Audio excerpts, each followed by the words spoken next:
आचार्य जी कहते हैं कि सम्मान का अधिकारी न पुरुष होता है न स्त्री होती है।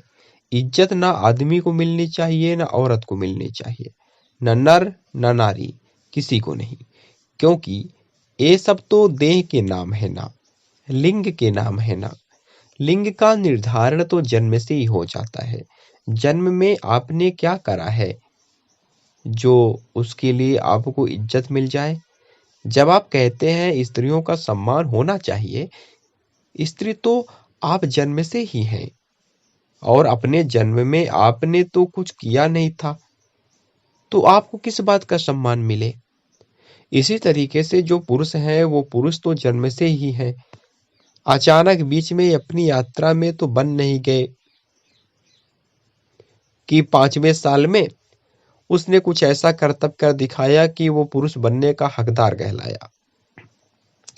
ऐसा तो कुछ होता नहीं है। वो पुरुष जो है वो पहले ही दिन से ही पैदा लड़का हुआ था और लड़का पैदा होने में उसकी न तो अपनी कोई पात्रता है न श्रम, तो उसे इस बात की इज्जत क्यों मिलना चाहिए कि वो लड़का है।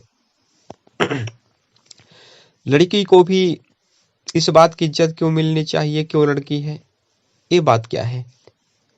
तो मैं कह रहा हूं सम्मान का अधिकारी न पुरुष न स्त्री न नारी न नर, न लड़का न लड़की, कोई नहीं। न बच्चा न बूढ़ा न अमीर न गरीब न काला न गोरा, सम्मान का अधिकारी कोई नहीं है। क्योंकि ये सब किसके नाम है। ये सब शरीर के नाम है। शरीर की एक अवस्था का नाम है वृद्धावस्था और शरीर की ही अवस्था का नाम है बाल्यावस्था।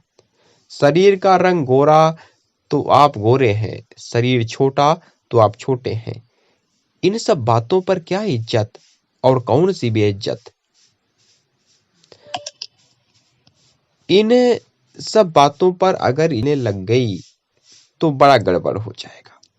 इसी तरीके से रूप रंग है, शरीर की चीज है, उस पर क्या इज्जत मिलनी है। आपने क्या करा है कि इज्जत मिल जाए। तो ये गलती मत कर दीजिएगा कि स्त्री होने के नाते आप सम्मान मांगना शुरू कर दें कि मैं तो स्त्री हूं तो मुझे विशेषाधिकार मिलना चाहिए।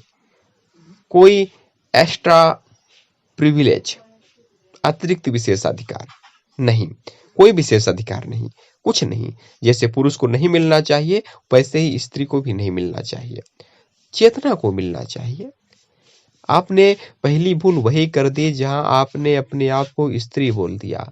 आप स्त्री नहीं है, आप चेतना है। ये गलती आप कैसे कर देती हैं कि अपने आप को स्त्री बोल देती हैं। आप पुरुषों वाली गलती दोहरा रही हैं। पुरुषों ने गलती करी, उन्हें करने दो। आप क्यों अपने आप को स्त्री बोलती हो। वो अपने आप को न जाने क्या माने बैठे हैं। वो अपने आप को जो भी मानते हैं मानने दीजिए। मैं मर्द तांगे वाला, बने रहने दीजिए उन्हें। मर्द को दर्द नहीं होता, वो मर्द बने या कुछ बने, आप स्त्री मत बन जाइएगा। आप चेतना है और आपको सम्मान बिल्कुल मिलना चाहिए। अगर बतौर चेतना आप ऊंचे सिंहासन पर बैठी हुई हैं, जितनी ऊंची आपकी चेतना है ही उतनी ही ऊंचे आप सम्मान के अधिकारिणी है। जितना आप श्रेष्ठ जीवन जी रही हैं उतने ही आपको सम्मान मिलना चाहिए। लिंग के नाते सम्मान मत मांगिएगा, बड़ी गलत बात है। कोई आपको लिंग के नाते सम्मान देने भी आए तो आप ले मत लीजिएगा। और बहुत लोग होते हैं वो वैसे ही अरे स्त्री हैं तो उनको सम्मान देना ही चाहिए ना। लोग बड़ी ठसक के साथ बताते हैं। इसको शिवरली शिष्टता बोलते हैं। I am very respectful towards women, मतलब मैं महिलाओं के प्रति बहुत सम्मानजनक हूं।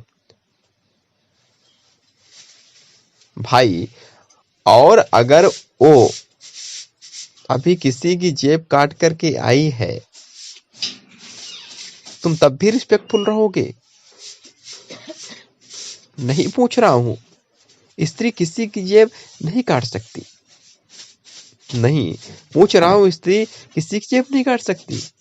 नहीं काट सकती तो फिर महिला जेल क्यों होती है।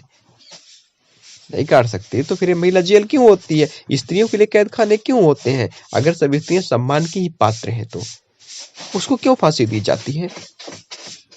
इस देश के प्रधानमंत्री की हत्या ही एक स्त्री ने की थी। ए रिस्पेक्टफुल टू वर्ड्स वुमेन क्या होता है? ये उतनी ही बड़ी गलती है जितनी बड़ी ए रिस्पेक्टफुल टू वर्ड्स मैन होना। मैं पूछ रहा हूँ, आपके इतिहास में भी या पौराणिक कथाओं में भी जितने भी अधम चरित्र हैं वो सब पुरुषों के ही हैं क्या? स्त्री के नहीं हुए? शूर्पणखा का नाम नहीं सुना, ताड़का का नाम नहीं सुना, पूतना का नाम नहीं सुना क्या? बोलिए, मंत्रा कौन थी? आप इनको नहीं जानते क्या? नहीं नहीं, मैंने तो अपने बच्चों को उदार और वीर बनाया। क्या मतलब है इसका?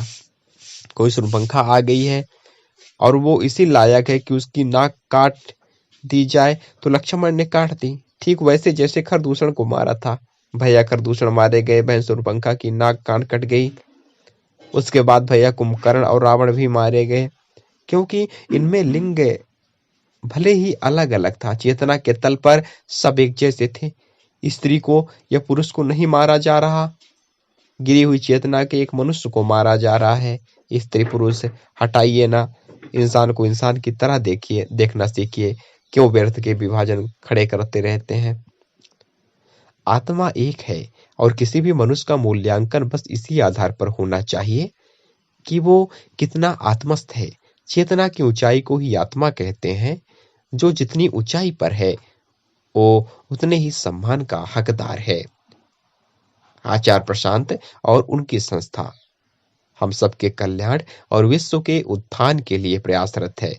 आप आगे आइए, संस्था को सहयोग दीजिए और अपना कर्तव्य निभाइए।